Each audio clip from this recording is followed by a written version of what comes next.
This is from Vicky, our former Long Islander. Hi, Vicky, former Vicky. Long Islander. Keep those questions coming.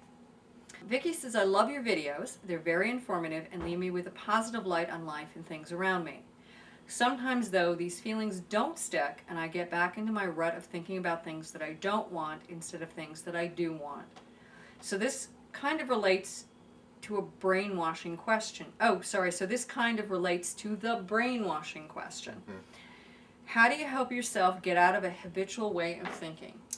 Practice, practice, practice. The same way to Carnegie Hall, apparently. Practice, practice, practice.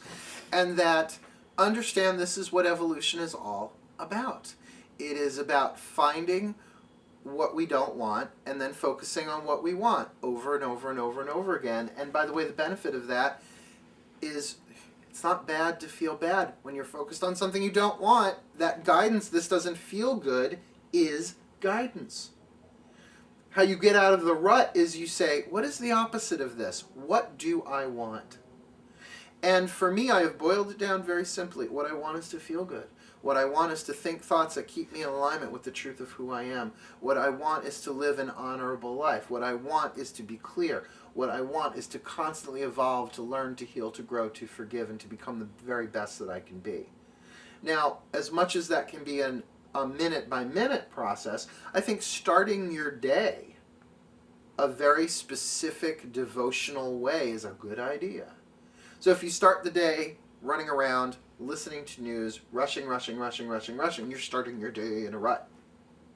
So change that. If we really understood that we have so many rituals in our lives, we lead very ritualized lives, but we are unaware of them. They're unconscious rituals. And how bad some of these rituals are. And they don't work. Well, they don't work in terms of getting you to where you want to go. So I think starting off your day, I start my day off with a very simple prayer every single day, and I vary it every single day. Higher power, Holy Spirit, God, Goddess, whoever, whatever. I have no idea what's going to happen today, but you show me. I put the day in your hands. You guide me. You inspire me. I will do my best to keep my eyes and ears open, and thank you. Then I make my coffee, and I try and enjoy my coffee. I try and focus on the moment to moment, at least within the first half hour of my day, in a way that feels good. And some days that's checking Facebook. And some of the things that people write on there are just make me laugh so hysterically. It's a great way. But the ones that are a little bit heavier, I'm like, oh, I'll read that later. I'll read that. It's really about practice. And I don't know how I would have gotten as far as I've gotten without a spiritual practice, without some form of prayer and meditation. And by the way, I used to meditate for 20 minutes every morning. Now I got it down to about 5 minutes because I shifted the form. I used to meditate 20 minutes 3 times a day. Now I do 5 minutes in the morning when I can and 5 minutes at night when I can. But it really doesn't matter. My students, I tell them, practice the devotion of the altar every morning for 30 days in a row. And it seems that they go through this amazing healing 30 days, and then the 31st day they stop doing it, and things can slide right back in. But that's the point. It's not always about doing the same thing every day. It's about finding some form of practice where you can get clear. You know, it's creating a foundation for yourself. And rebuilding old foundations, or destroying Healing. old foundations. Healing. Something that Marianne Williamson said, and I was a big fan. I still really love Marianne Williamson. She's really quite an amazing contemporary writer and teacher. But she says, you know, you shower every day. Why do you shower every day? So you don't take yesterday's dirt with you into the new day. Same idea with prayer and meditation. That's how you cleanse at least the conscious mind every day, so that you have a clean slate, and then you can write upon that slate consciously rather than have the world write on it for you. Which is what happens when you wake up unconsciously and just stumble through your day and you're just taking in data and sensory information left, right, left, right, left, right. I mean, really, that's being a loose cannon on deck. And for a witch, that's really being a loose cannon on deck because you're not being aware of what your thoughts, your choices, your feelings are. You're just sort of running all over the place. Where if you start the day, I want today to be a great day. One thing I actually use before I teach, before I do podcasts, before I do anything, is I say, I want this to be the best blank that I have ever done. So if I teach a class, I want this to be the best class I have ever taught. Not the best class I will ever teach, Right. Look at the evolution. If you say that, I want this to be the best day that I have ever had, means that tomorrow can be even better. If I say I want this day to be the best day I've ever had, and so on and so on and so on. That the power is in the witch that way. And look, if some of your ruts are really psychologically ingrained every day of your life, they're not going to be undone overnight. They're not going to be done in a week or maybe even a moon cycle. But if it's something that you're aware of, that there's a change that I want to make, persist and keep reaching for that better feeling thought. There's a wonderful connection between the word attitude and altitude.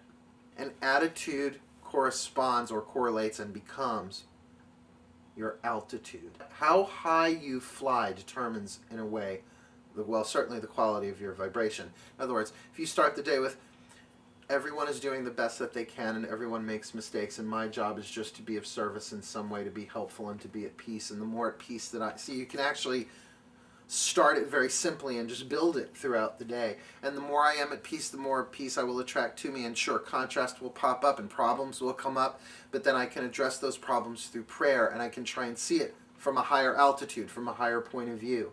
And then as these problems are resolved, I'll coast for a little bit, and in that coasting I can really put out there, what do I want? What do I want to experience? More peace, more joy, more love, and I'd really like to have lunch with that friend, and ooh, you know, I haven't had a panini in a long time. So it doesn't mean that life becomes this entrenched, must think this way every single day, just these thoughts. There's great variation. But that's why I think what you think is important, but not as important as how those thoughts feel.